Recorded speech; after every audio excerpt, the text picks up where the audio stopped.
Magandang araw, Olongapo! Kayo ay nakatutok sa Radyo Palaklan FM, ang inyong himpilan para sa napapanahon at makabuluhang balita.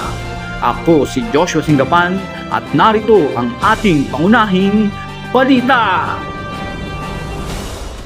Mahigit 200 residente at voluntaryo ang nakisa sa isinagawang coastal cleanup drive sa baybayin ng Barangay Kalaklan nitong Sabado bilang tugon sa lumalalang problema sa basura sa komunidad.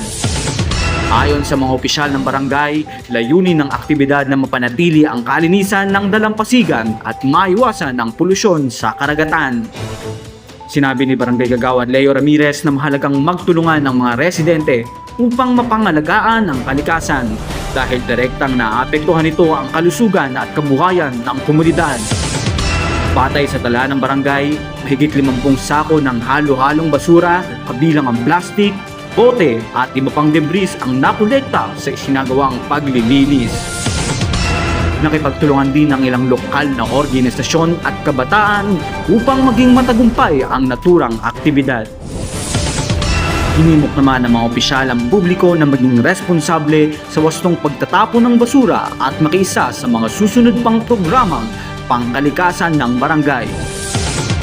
At yan ang pinakahuling balita mula sa Barangay Kalaklan. Ako si Joshua Singapan, naghuhulat para sa Radyo Kalaklan FM.